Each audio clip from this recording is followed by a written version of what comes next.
कक्षा 10 के विद्यार्थियों को सबसे पहले नव वर्ष की हार्दिक शुभकामनाएं। आज हम आपको कक्षा 10 के जितने भी 2025 में चैप्टर आपके लिए गए हैं उन चैप्टर के बारे में बता रहे हैं, क्योंकि उनका भी ज्ञान करना आपको बहुत ज़रूरी है। तो सबसे पहले चैप्टर फर्स्ट है आपका वास्तविक संख्याएं। ठीक है। दूसरा चैप्टर आपका है बहुपद के बारे में पढ़ेंगे। तीसरा चैप्टर है आपका दो चर वाले रैखिक समीकरण युग्म, जिसमें दो चर होते हैं उन समीकरणों का युग्म, इसके बारे में अध्ययन करेंगे। चौथा चैप्टर है आपका द्विघात समीकरण। पांचवा चैप्टर आपका है समांतर श्रेणी। सिक्स चैप्टर है आपका त्रिभुज और सेवेंथ चैप्टर है आपका निर्देशांक ज्यामिति और 8 चैप्टर है आपका त्रिकोणमिति का परिचय और 9वां चैप्टर आपका आ जाता है त्रिकोणमिति के कुछ अनुप्रयोग। 10वां चैप्टर है आपका वृत्त और 11वां चैप्टर आपका है वृत्तों से संबंधित क्षेत्रफल। 12वां चैप्टर है पृष्ठीय क्षेत्रफल और आयतन और 13वां चैप्टर है आपका सांख्यिकी। इसमें हम लोग माध्यिका बहुलक के बारे में अध्ययन करेंगे। और लास्ट चैप्टर आपका है चैप्टर नंबर 14, उसका नाम है प्रायिकता। तो सबसे पहले हम आपको चैप्टर फर्स्ट के बारे में बताएंगे। तो चैप्टर फर्स्ट हमारा जो है वो है वास्तविक संख्याएं। उससे पहले आपको हमारा जो यूट्यूब का चैनल है @FindHerbsForest, ये चैनल आपको ज्वाइन करना है, सब्सक्राइब करना है और लाइक करना है और शेयर भी अपने अन्य लोगों से शेयर भी करना है। तो सबसे पहले हमारा जो चैप्टर है उस चैप्टर का नाम है वास्तविक संख्याएं। तो सबसे पहले हम लोग वास्तविक संख्याओं के बारे में जानेंगे। वास्तविक संख्याएं क्या होती हैं। चैप्टर फर्स्ट का नाम है वास्तविक संख्याएं। वास्तविक संख्याओं के अंतर्गत हम लोग परमेय संख्याएं,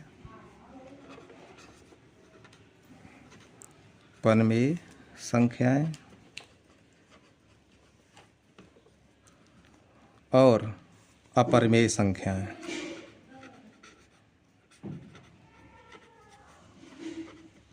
परमेय संख्याएं और अपरमेय संख्याओं के बारे में जानकारी करेंगे। परमेय संख्याएं क्या होती हैं। जिन संख्याओं को P/Q कहने का तात्पर्य ये हुआ अंश बटे हर के रूप में लिखा जाता है, उन्हें हम क्या कहते हैं, परमेय संख्याएं। और अपरमेय संख्याएं क्या होती हैं, ये हमने एक डेफिनेशन लिखी हुई है कि जिसे P/Q अर्थात अंश बटे हर के रूप में नहीं लिखा जाता है, उन्हें हम कहते हैं अपरमेय संख्याएं। अपरमेय संख्याएं कौन कौन सी होती हैं, जैसे आपका लिखा है √2, √3, √5, ऐसे ही और भी हैं √7, √11। अर्थात कहने का तात्पर्य ये हुआ कि जिसका हम वर्गमूल आसानी से नहीं निकाल सकते हैं उनको हम अपरमेय संख्याएं कहते हैं। और परमेय संख्या में क्या आ जाता है, जैसे आपका 2 लिखा तो ये परमेय संख्या हो गई। 1/5 लिखा तो ये परमेय संख्या हो गई, क्योंकि अंश का मान 1 है और हर का मान 5 है। अब जैसे 2 है, 2 में कोई बटे में संख्या नहीं लिखी है, उसके बटे में हमेशा क्या होता है, 1 होता है। तो 2 संख्या अंश हो गई और नीचे जो 1 लिखा है वो क्या हो गई, हर। ऐसे ही आपका अगर हमने लिख दिया है केवल 11, तो 11 कैसी संख्या हो जाएगी, 11 हमारी संख्या हो जाएगी परमेय संख्या। ठीक, क्योंकि 11 के बटे में क्या होता है, 1। अब इसी में हम लोग अध्ययन करेंगे लासापा और मासापा। तो लासापा का मतलब होता है लघुत्तम समापवर्तक। लोएस्ट कॉमन मल्टीप्लिकेशन, ये एलसीएम लिखा है, इसका मतलब होता है लासापा। और दूसरा है मासापा, इसको इंग्लिश में कहते हैं हाईएस्ट कॉमन फैक्टर, इसको बोल देते हैं एचसीएफ। तो एचसीएफ क्या होता है, जैसे हमने नंबर 1 पे आपको बताया है, 2 या 2 से अधिक संख्याओं का एचसीएफ, 2 या 2 से अधिक संख्याओं का एचसीएफ कह लो या इसको मासापा कह लो। ये किसके बराबर होता है, दोनों संख्याओं में प्रत्येक उभयनिष्ठ अभाज्य गुणनफल की या अभाज्य गुणनखंड की सबसे छोटी घात का गुणनफल, अभाज्य गुणनखंड की सबसे छोटी घात का गुणनफल। तो जब मासापा निकालते हैं तो मासापा में जहाँ कहीं पर भी अधिकतम लिखा होता है तो हम उसको समझते हैं वहाँ से हमें मासापा निकालना है। अच्छा, नंबर 2 पे क्या लिखा है, 2 या 2 से अधिक संख्याओं का एलसीएम, यानी कि 2 या 2 से अधिक संख्याओं का लासापा बराबर दोनों संख्याओं में प्रत्येक उभयनिष्ठ अभाज्य गुणनखंड की सबसे बड़ी घात का गुणनफल। इसमें क्या होगा, सबसे बड़ी घात जो होगी उसको लिखा जाता है किसमें, लासापा में। और इसमें क्या होता है, मासापा में जो सबसे छोटी घात आती है उसमें मासापा लिखा जाता है। अच्छा, शायद देख लो पूरा आ रहा है कि नहीं आ रहा है, आ रहा है। फिर तीसरा नंबर है, ये हमारा फार्मूला हो जाता है कि पहली संख्या गुणे दूसरी संख्या बराबर लासापा गुणे मासापा। यहाँ से हम लोग 2 मान और निकाल सकते हैं। जैसे हम यहाँ से पूछते हैं पहली संख्या बराबर क्या हो जाएगा, तो हम लोग बोलेंगे लासापा गुणे मासापा, और ये जो गुणा वाली संख्या इधर आएगी तो भाग में हो जाएगी, तो बटे में हो जाएगा दूसरी संख्या। अब अगर यहाँ से दूसरी संख्या पूछा जाए तो दूसरी संख्या बराबर क्या हो जाएगा, इधर पहली संख्या गुणा में है तो इधर जाएगी तो कायम हो जाएगी भाग में, तो दूसरी संख्या बराबर हो जाएगा लासापा गुणे मासापा बटे में पहली संख्या। तो हमें 2 फार्मूले यहाँ से मिल गए। अब अगर यहाँ से उल्टा पूछा जाए कि नहीं मुझे लासापा निकालना है, तो जब लासापा निकालेंगे तो यहाँ से सूत्र क्या बनाएंगे, पहली संख्या गुणे दूसरी संख्या बराबर लासापा पूछा गया तो बटे में क्या आ जाएगा, मासापा। और जब मासापा पूछा जाएगा तो बटे में क्या आ जाएगा, लासापा। तो जैसे मासापा बराबर पूछा जाएगा तो क्या मिलेगा, पहली संख्या गुणे दूसरी संख्या बटे मासापा, और लासापा पूछा जाएगा तो पहली संख्या गुणे दूसरी संख्या बटे मासापा। अब बात करते हैं अभाज्य गुणनखंड की। तो अभाज्य गुणनखंड क्या होते हैं, तो सबसे पहले हमें पहला क्वेश्चन मेरे पास है, संख्या 140 का अभाज्य गुणनखंड ज्ञात करो। संख्या 140 का अभाज्य गुणनखंड ज्ञात करो। तो इसके गुणनखंड हमें निकालने हैं, तो अभाज्य गुणनखंड निकालने हैं। तो अभाज्य गुणनखंड निकालने के लिए सबसे पहले 140 का क्या निकालेंगे, एलसीएम निकालेंगे। तो यहाँ लिख लेंगे 140, ठीक है। और हम इसमें 2 से पहले डिवाइड करेंगे, तो 2 की टेबल में 14 आता है, तो 2 7 जा 14, या ऐसे कर दो 2 सत्ते 14, एक बिंदी है तो वो बिंदी लगा लो। फिर 70 आ गया, क्या 2 का भाग 70 में जाता है, तो चला जाता है, 2 से भाग देते हैं, 2 तिया 6, 1 बचा, 0 आया, 10 हो गया, 2 पंचे 10। अब 35 हो गया, इसमें 2 से भाग नहीं जाएगा, 3 से भी भाग नहीं जाएगा, तो ऐसे हम करते रहेंगे। तो सीधा सीधा आप किससे भाग जाएगा, 5 से। तो 5 के पाड़े में हमारा 35 आता है, तो 5 सत्ते 35। अब ये संख्या किससे कटेगी, 7 से कटेगी, तो 7 एकम 7। तो ये जो फैक्टर आए हैं, ये जो गुणनखंड आए हैं या जो गुणनफल आए हैं, ये हम यहाँ पर ऐसे लिख लेंगे, 140 बराबर 2 गुणे 2 गुणे 5 गुणे 7। अब चूंकि हमसे पूछ रहा है ये अभाज्य गुणनखंड में लिखना, तो जो संख्या डबल बार आएगी उसकी उतनी ही घात लगा देंगे। इसमें 2 कितनी बार आया है, 2 बार, 5 कितनी बार आया है, 1 बार, और 7 कितनी बार आया है, 1 बार। तो हम क्या करेंगे, 2 जो 2 बार आया उसको घात में लिख देंगे, 5 एक ही बार आया तो 5 को ऐसे ही लिख लेंगे, और 7 भी एक भी आ रहा है तो 7 को भी ऐसे ही लिख लेंगे। तो ये संख्या 140 के अभाज्य गुणनखंड ये हो गए। तो यही हमारा क्या हो जाएगा, आंसर हो जाएगा। ठीक इसी प्रकार हमारा दूसरा क्वेश्चन है, क्या लिखा है, संख्या 156 का अभाज्य गुणनखंड ज्ञात करो। तो जैसे हमने 140 के अभाज्य गुणनखंड किए हैं, ऐसे हम लोग 156 के भी अभाज्य गुणनखंड ज्ञात कर लेंगे। तो यहाँ से लिखेंगे 156 बराबर, अब हम 156 का क्या निकालेंगे, एलसीएम निकालेंगे। जैसे इसमें एलसीएम निकाला था, ऐसे ही इसमें भी 156 का क्या निकालेंगे, एलसीएम निकाल लेंगे। तो 156 का जब एलसीएम निकालेंगे तो सबसे पहले हम क्या करेंगे, 156 को लिख लेंगे। 156 को लिख लिया तो पहले ये किससे कटेगा, 2 से कटेगा। 2 से काट लो, जब 2 से भाग नहीं जाएगा तो फिर किससे भाग देंगे, 3 से। फिर 3 से भी नहीं जाएगा तो फिर अगली संख्या से देंगे, 4 से नहीं देना है, क्योंकि 4 से देंगे तो फिर 2 से भी कट जाएगा।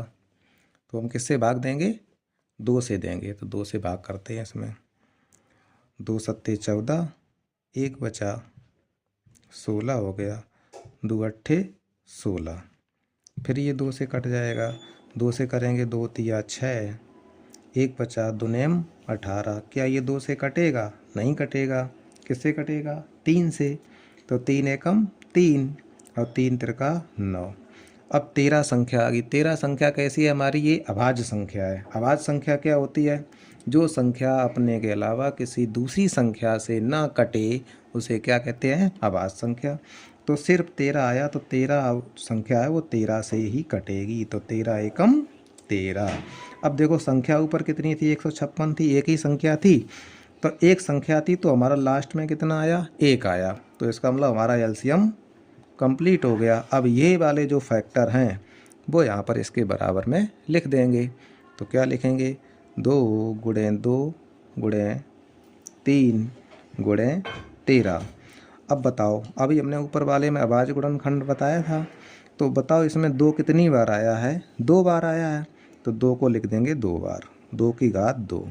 3 तो एक ही बार आया तो 3 को एक ही बार लिख लेंगे, और गुणे में 13। बस यही हमारे क्या हो गए, अभाज्य गुणनखंड। बस यही हमारा क्या हो गया, आंसर। अब देखो, आपको जैसे किसी मैथ से डर लगता है तो उसका डर समझने के लिए, उसका डर दूर करने के लिए हम आपको एक दोहा बताते हैं, उसको ध्यान से सुनो। कोई मुश्किल बताता है, कोई आसान समझता है। कोई मुश्किल बताता है, कोई आसान समझता है। मैथ सब्जेक्ट है ऐसा, मैथ सब्जेक्ट है ऐसा, इससे हर कोई डरता है। ये तो बात सच है, मैथ तो सब्जेक्ट ऐसा है जिससे हर किसी को डर लगता है। लेकिन डरोगे जो इससे तुम, तो तुम्हें और डराएगा। डरोगे जो इससे तुम, तो तुम्हें और डराएगा। मान लोगे इसे अपना, मान लोगे इसे अपना, तुम्हें अपना बनाएगा। तो कुल मिला के कहने का मतलब ये है कि मैथ को मान लो, डरोगे तो काम नहीं होगा। अब देखो हमारा प्रश्न नंबर 3। प्रश्न नंबर 3 क्या है देखो, ये सारे जो आपको क्वेश्चन बताए जा रहे हैं ये वास्तविक संख्याओं से रिलेटेड है। ये आपके एग्जाम में काम आने वाले क्वेश्चन है, परीक्षा संबंधी महत्वपूर्ण प्रश्न। इन प्रश्नों को हम लोग सॉल्व कर रहे हैं। तो देखो प्रश्न नंबर 3 क्या, निम्न में से कौन सा सह अभाज्य संख्याओं का युग्म है। तो ये हमारे पास ऑप्शन है 14 का 35, 18 का 25, 31 का 93, 32 का 62। अब सह अभाज्य संख्याएं क्या होती हैं वो समझ लो, कि जिनका मासापा 1 होता है, जिनका मासापा 1 होता है उन्हें हम क्या कहते हैं, सह अभाज्य संख्याओं का युग्म कहते हैं। जैसे हम आपको एक बता दें, आपका लिखा है 14 का 35, तो हम 14 और 35 के गुणनखंड निकालेंगे।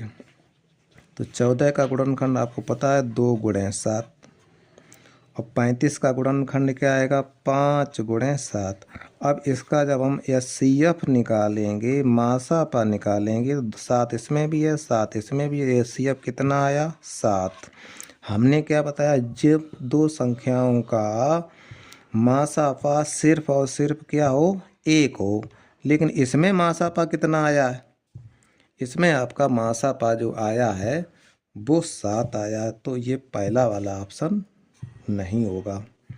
अब दूसरा वाला ऑप्शन चेक करेंगे, क्या लिखा है 18 और 25।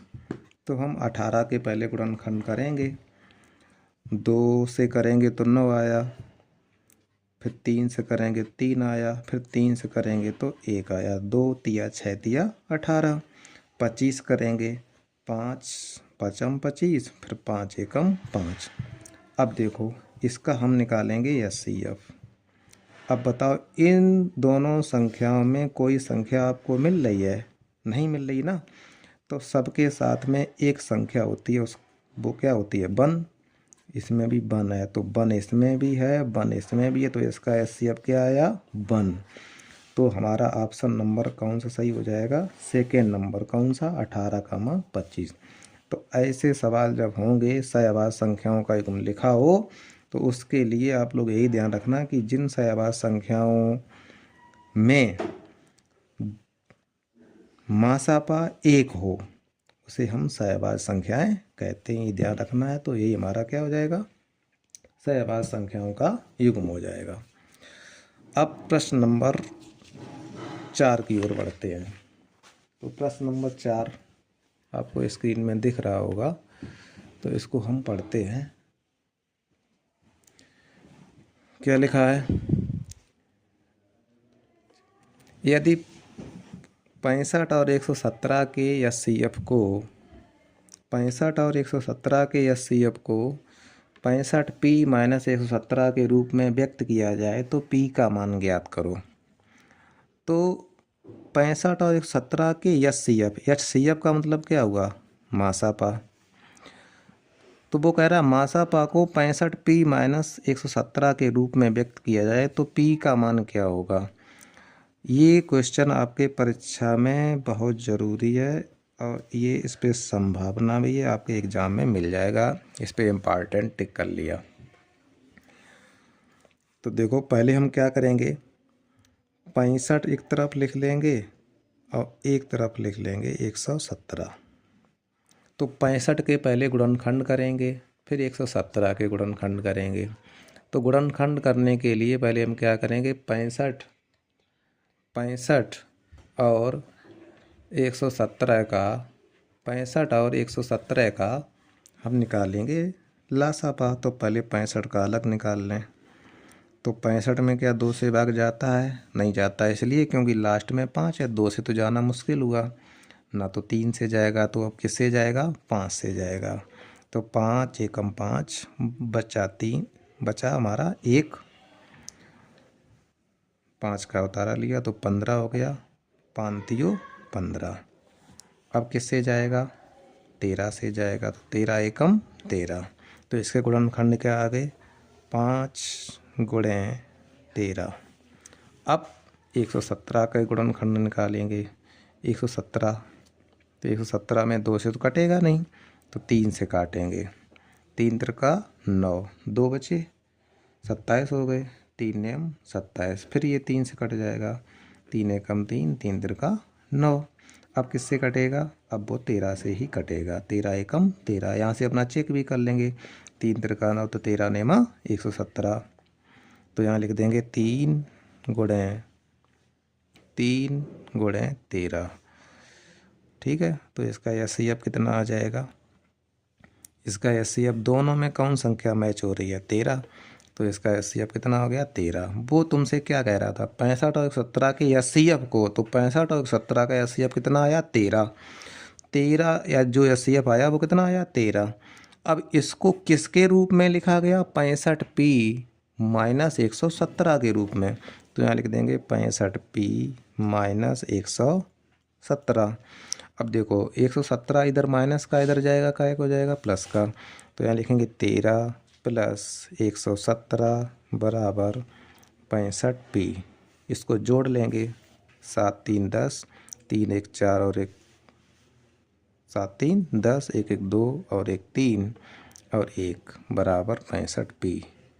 तो p बराबर क्या मिलेगा, 130/65 काट देंगे। ठीक है, 13 के पाड़े से 65 आता, 13 पचे 65 और 13 दशामन 130, 5 एकम 5, 5 दूनी 10। तो p का मान क्या आ गया, 2। तुमसे क्या पूछ रहा था, p का मान, तो p का मान क्या मिल गया, 2। बस यही आपका क्या हो जाएगा, आंसर। अब देखो अगला क्वेश्चन आपका है।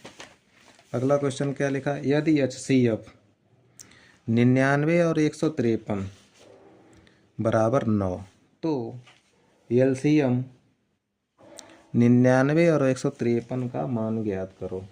तो पहले इसको पढ़ लो अपनी भाषा में। कैसे पढ़ेंगे कि यदि HCF का मतलब क्या होगा, मासापा।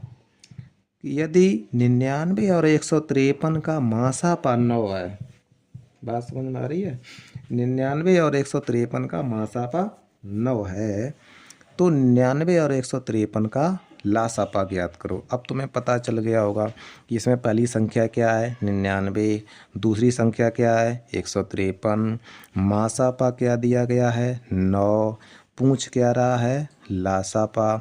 अब अपना फार्मूला लगाएंगे। तो सबसे पहले हम लिखेंगे यहाँ पर पहली संख्या बराबर 99, दूसरी संख्या बराबर 153। ठीक है, मासापा कितना दिया गया है, 9, तो यहाँ लिख देंगे मासापा बराबर 9। पूछ क्या रहा है, लासापा बराबर पूछ रहा है। ठीक, अब अपना फार्मूला लिख लेंगे, जो हमने फार्मूला पीछे बताया था। कौन सा बताया था, पहली संख्या गुणे दूसरी संख्या बराबर मासापा गुणे लासापा। ठीक है, ये दिख रहा है आप लोगों को, चलो ठीक है। तो पहली संख्या आपकी क्या है, 99 है, दूसरी संख्या क्या है, 153 है, मासापा कितना दिया गया है, 9।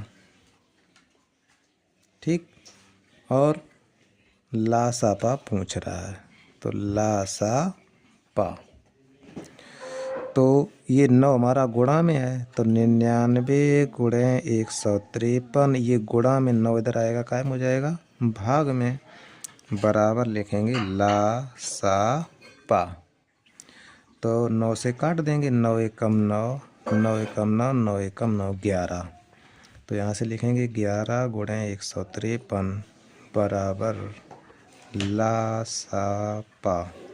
11 का गुणा कर दो, तो यहाँ से लिखेंगे लासापा बराबर, ठीक है, इसका गुणा करेंगे तो कितना आ जाएगा, 1683।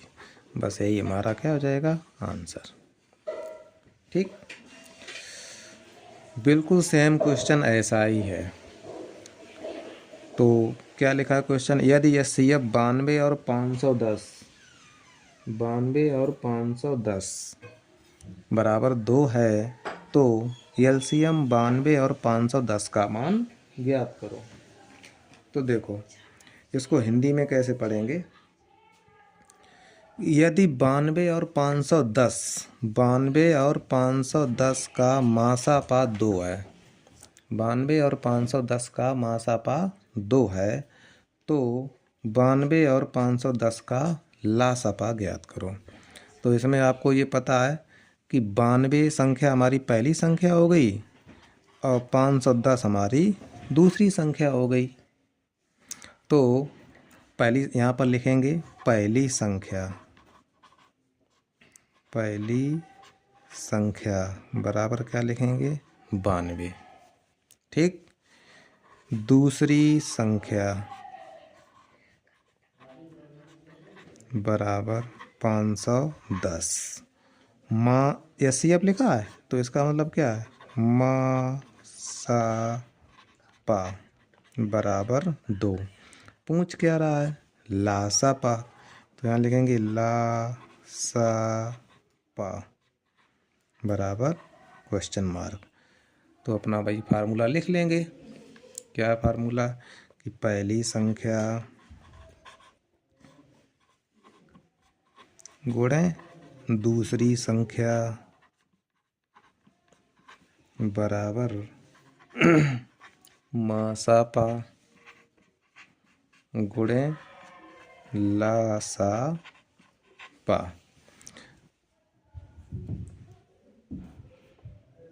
तो पहली संख्या क्या है, पहली संख्या क्या है 92। दूसरी संख्या क्या है 510। मासापा कितना है 2 और लासापा पूछ रहा है।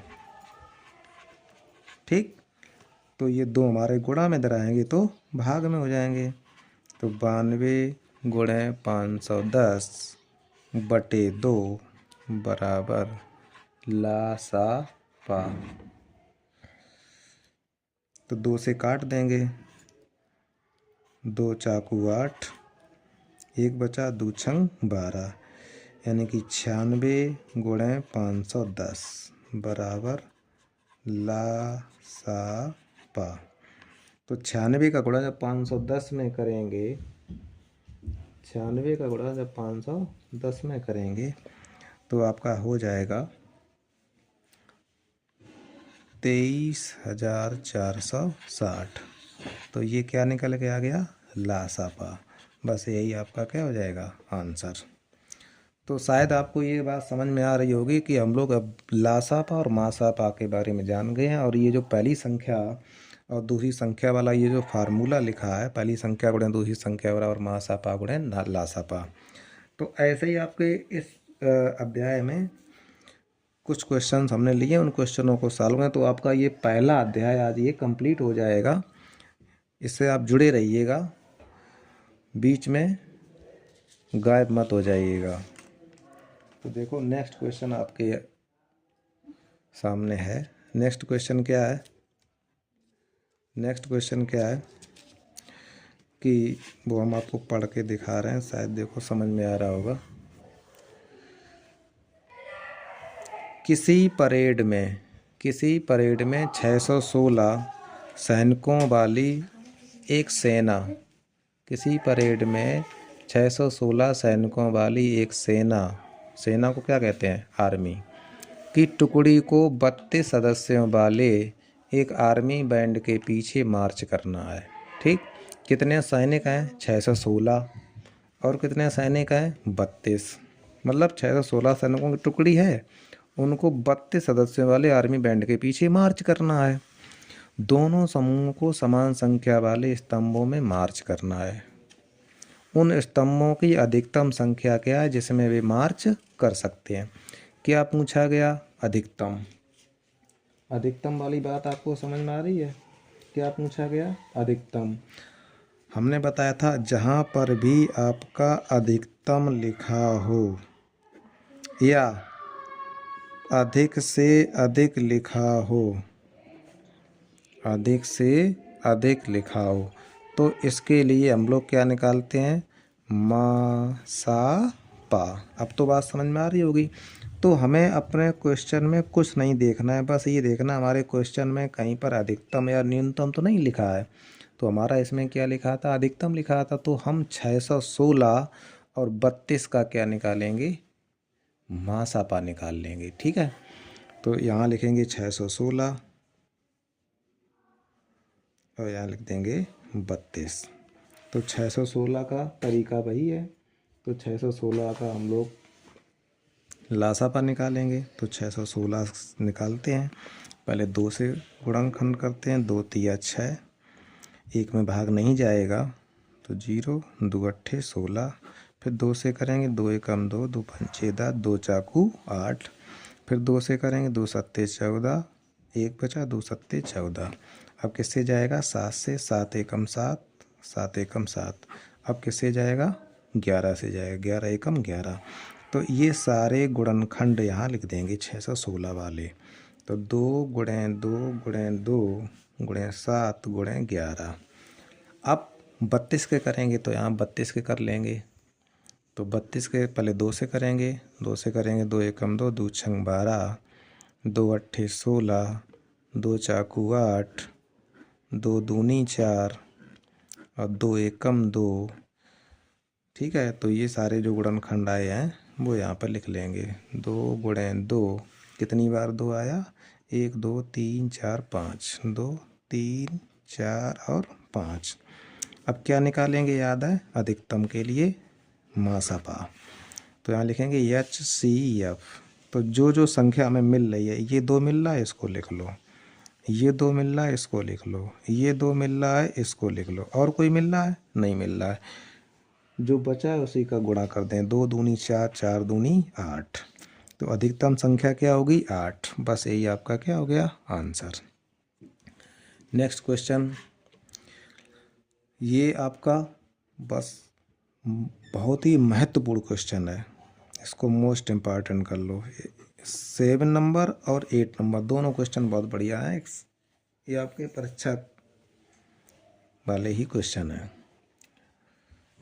तो देखो क्या है, प्रातःकालीन सैर के समय 3 व्यक्ति एक साथ किसी स्थान से चलना प्रारंभ करते हैं तथा उनके कदम के माप क्रमशः 40 सेंटीमीटर, 42 सेंटीमीटर, 45 सेंटीमीटर है। इनमें से प्रत्येक कितनी न्यूनतम दूरी चले कि वह इस दूरी को पूर्ण कदमों में तय करे? क्या लिखा आपका? न्यूनतम। तो न्यूनतम के लिए हमने बताया था क्या होता है? लासापा।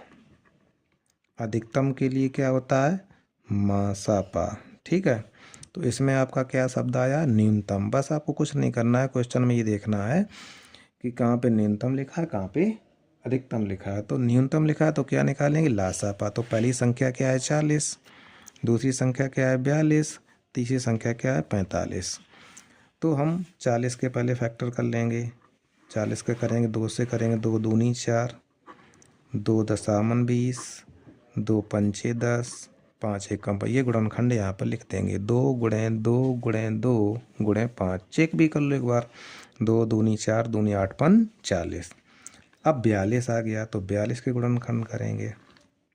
2 से भाग करेंगे, 2 दूनी 4, 2 एकम 2। फिर किससे करेंगे? 3 से, 3 सत्ते 21। फिर किससे करेंगे? 7 से, 7 एकम 7। इसके भी गुणनखंड यहाँ लिख लें। 2 गुणे 3 गुणे 7। ठीक है, अब 45 के करेंगे तो 2 से भाग जाएगा नहीं, तो 3 से जाएगा। 3 एकम 3, 3 बचे 15। फिर 3 से करते हैं, 3 बचे 15 और 5 एकम 5। ये भी गुणनखंड यहाँ लिख लेंगे। 3 गुणे 3 गुणे 5। अब हमें क्या निकालना है? न्यूनतम लिखा था ना, क्या निकालना है? लासापा। तो यहाँ लिख देंगे LCM। अब देखो इसमें हमारे पास संख्या कितनी थी? 3, 40, 42, 45। ऊपर वाले में देखो 2 कितनी बार आया है? 3 बार। नीचे वाले में 2 एक बार और लास्ट वाले में एक भी बार नहीं। तो जो सबसे ज़्यादा बार आया उसको लिखना है। 2 3 बार आया है तो उसको लिख लो। 2 गुणे 2 गुणे 2। अब देखो इसमें 3 तो है नहीं, इसमें 3 एक बार है और इसमें 3 2 बार। तो जो ज़्यादा बार हो उसको लिखो। 3 को लिख दो 2 बार। 3 गुणे 3। अब ऊपर वाली संख्या में 5 एक बार है, इसमें 5 एक भी बार नहीं है, इसमें 5 एक बार है। तो दोनों मतलब एक बार तो है कुल मिला करके, तो 5 लिख लो। और एक बार क्या लिखेंगे? 7 लिखेंगे। अब इन सब का कर लेंगे गुणा। तो जब हम लोग उसका गुणा करेंगे तो इसका आंसर आपको मिलेगा 2520। बस यही आपका क्या हो जाएगा? आंसर हो जाएगा। अगला क्वेश्चन आपका है प्रश्न नंबर 9। ठीक है, प्रश्न नंबर 9 क्या है? देखो कि अभाज्य गुणनखंड विधि द्वारा किस विधि से अभाज्य गुणनखंड द्वारा 96 और 404 का एचसीएफ और एलसीएम निकालना है। 96 और 404 का लासापा निकालना है और 96 और 404 का मासापा निकालना है। ठीक, तो किस बेस से? अभाज्य, तो हम 96 एक तरफ लिखेंगे और नीचे लिख देंगे 404। तो पहले 96 का एलसीएम निकाल लेंगे। ठीक, तो किससे करेंगे? 2 से करेंगे। 2 चाकू 8, 2 अट्ठे 16, 2 दूनी 4 और 2 चाकू 8। फिर 2 से करेंगे। 2 एकम 2, 2 दूनी 4, 2 छक्के 12, 2 तिया 6 और 3 एकम 3। ये सारे फैक्टर जो आए हैं वो यहाँ पर लिख लेंगे। 2 गुणे 2 गुणे 2, कितनी बार 2 आए? 1 2 3 4 5 बार, 4 5 और गुणे 3। अब 404 के निकाल लेंगे। 404 के जब निकालेंगे तो 2 से करेंगे। 2 दूनी 4, 2 दूनी 4, फिर 2 से करेंगे। 2 एकम 2 0, 2 एकम 2। अब ये अभाज्य संख्या आ गई तो 2 से तो जाएगा नहीं, ना 3 से जाएगा, ना 5 से जाएगा, ना 7 से जाएगा। किससे जाएगा? 101 से ही जाएगा। तो 101 एकम 101। ये गुणनखंड यहाँ लिख देंगे। 2 गुणे 2 गुणे 101। अब पहले हमें क्या निकालना है? एचसीएफ। तो यहाँ लिखेंगे एचसीएफ बराबर, तो एचसीएफ में क्या होता है? जो दोनों में मैच हो।